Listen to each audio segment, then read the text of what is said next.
لا حياة إلا بالإسلام ولا الإسلام إلا بالجهاد ولا الجهاد إلا بالدعوة ولا دعوة إلا بالمقدمة وخير المقدمة يعني بالسلام.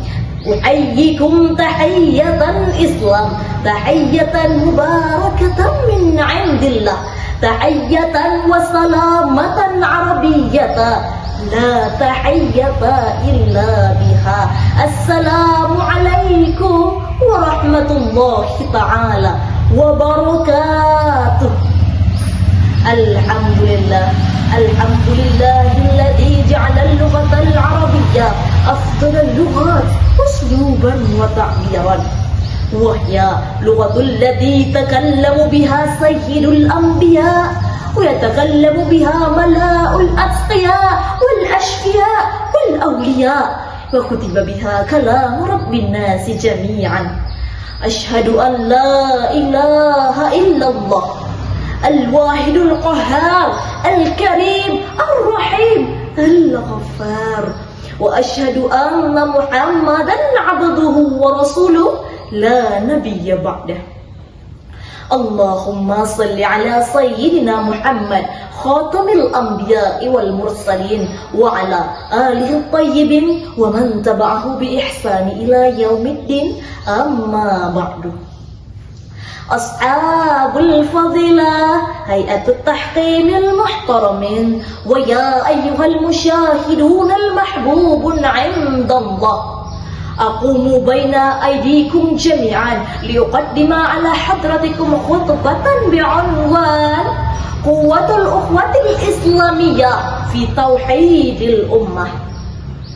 أيها المشاهدون الكرام، قال الله تعالى في كتابه العزيز: أعوذ بالله من الشيطان الرجيم بسم الله الرحمن الرحيم إنما المؤمنون إخوة فأصلحوا بين أخويكم واتقوا الله لعلكم ترحمون. صدق الله العظيم صدق الله العظيم.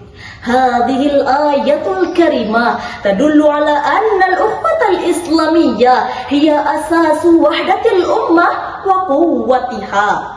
كانت تعاليم الإسلام مذكورة في هذه الآية، فالإسلام يكره التفريق في الجنس واللون والدرجة والمكان، فقد أكد الله ورسوله محمد صلى الله عليه وسلم عن تحقيق حقوق الجوار على الجار الآخر بدون النظر إلى أساس الدين والاعتبارات الأخرى. هذا تعليم الكريم ليس ألفاظ تقال بل عمل وتطبيق يقين. ولا شك أن نبينا محمد صلى الله عليه وسلم قد اتجر مع الكافرين المعارضين له في مكة على أساس السلمي، وكذلك قد كان رسول الله صلى الله عليه وسلم يحفظ معاملة الشخصية الطيبة مع اليهود في مدينة المنورة، ولو كانوا يعارضون بعثته الكريمة. وقد زار رسول الله صلى الله عليه وسلم بيوتهم وشاركهم في الحزن والفرح، وقد حقق رسول الله صلى الله عليه وسلم معاملة التجارة مع بعضهم. أيها الإخوة، فالإسلام يرى البشرية كأخوة عظيمة، وتحت هذه الأخوة كان جميع الناس متساوين ولهم حق سواء في الاحترام والإكرام، كما أن لهم حق في المعاملة الطيبة والفرصة المتساوية. ربما أكتفي بهذا القدر، وسامحوني على الأخطاء وسبق اللسان.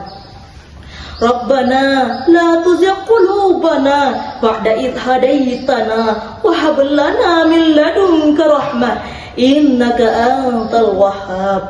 ربنا اجعل خير أيامنا يوم نلقاك وأنت راض عنا واختم بالصالحات أعمالنا وتوفنا المسلمين وألحقنا بالصالحين آمين آمين يا رب العالمين. شكرا على حسن استماعكم واستماعكم. Wabillahi taufiq wal hidayah. Wassalamu alaikum warahmatullahi ta'ala wabarakatuh.